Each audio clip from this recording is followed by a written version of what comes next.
ওই মহিলা আলু পচা গন্ধ যেখানেই যায় মানে ছড়িয়ে নিয়ে যায়, যে যার নামটা আসলে আমি ঘেন্না,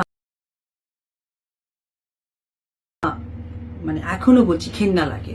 কখন তাপস ভাইয়া পানি খাবে তখন সে পানি খাবে। আজকে শুধুমাত্র আপনাদেরকে আসসালামু আলাইকুম, আদাব।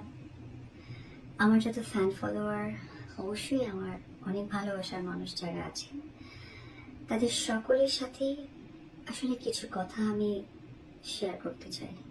সাম্প্রতিক একটা ব্যাপার আপনাদের সকলের মাঝেই মনে হচ্ছে যে আসলে ঘটনাটা কি দাঁড়িয়েছে। সেখান থেকে আমার অত্যন্ত প্রিয় ভাই বোনেরা, সেটা অবশ্যই সাংবাদিক ভাই বোনেরা, তাদের বিভিন্নভাবে মনের মধ্যে প্রশ্ন আসছে, আসলে ঘটনাটা কি, কোথায় থেকে এটা শুরু, আর কেনই বা হচ্ছে।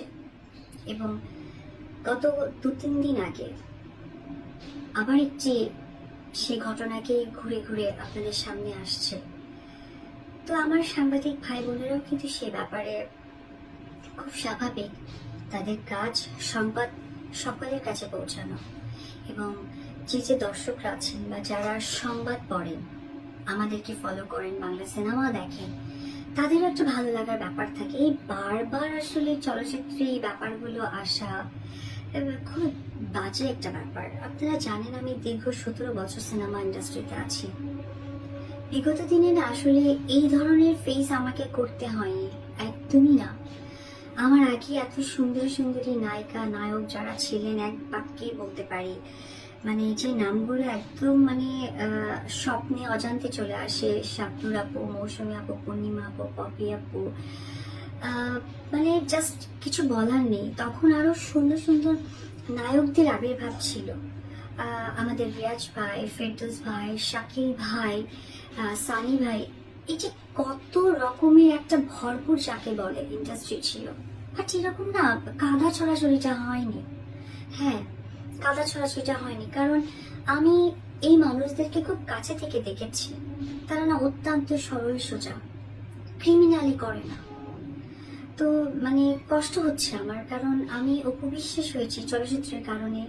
আপনাদের কাছাকাছি যতটুকু গিয়েছি, কাজ দিয়ে হোক, আপনার ভালোবাসা দিয়ে হোক, আমি এই চলচ্চিত্র থেকেই, এবং আমি খুব গর্বের সাথে বলতে পারি যে আজকে আমি অপবিশ্বাস যদি একটা ভালো গাড়িতে উঠি, ভালো খাবার খাই, সন্তানকে ভালোভাবে ভালো ড্রেস আপ করাই, ভালো বাসায় থাকি, এই প্রত্যেকটি টাকা, প্রত্যেকটি অর্থ আমার দর্শকদের, আমার ভক্তদের, সকলের সেই ভালোবাসার টাকা দিয়ে আজকে আমি অপবিশ্বাস আমি ভালো লাইফস্টাইল লিড করি।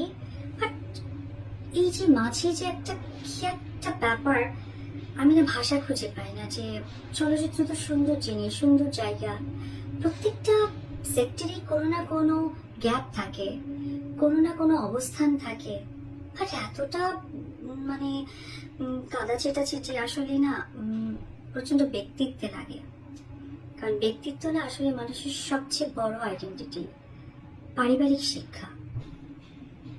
আমি যে পয়েন্টে আসতে চাচ্ছি সেটা আমি আপনাদেরকে এখন বলি। সেটি হচ্ছে যে আমি অত্যন্ত পছন্দ করি আমাদের সকলের গান বাংলার মুন্নি ভাবি এবং তাপস ভাই। আমার তাদের সাথে আমার এত বছরের কেরিয়ারে কখনো আমার তাদের সাথে দেখা হয়নি। আমি ইনফ্যাক্ট আমি চিনিও না যে গান বাংলা চ্যানেলটা কোথায় অবস্থান করছে, কারণ আমার তাদের সাথে কথা হয়নি বা কাজ হয়নি। ইভেন একটা বড় তারা প্রোগ্রাম করেছিল হাতিরঝিল প্রাঙ্গণে, অনেক বড় করে একটা প্রোগ্রাম হয়েছিল, যেটা কিন্তু অর্গানাইজ করেছিলেন গান বাংলা। আমি যদি ভুল না করে থাকি, আমাদের বাংলাদেশের প্রত্যেকটা আর্টিস্ট সেখানে কিন্তু পারফর্ম করেছে। খুবই ভালো কথা, কারণ গান বাংলা এমন একটা প্ল্যাটফর্ম, একটা আর্টিস্টের জন্য অবশ্যই অনেক উচ্চতর একটা প্ল্যাটফর্ম। আমি তো মনে করি বাংলাদেশের এরকম প্ল্যাটফর্ম আসলেই হওয়া দরকার, এবং সেই প্ল্যাটফর্মকে সাপোর্ট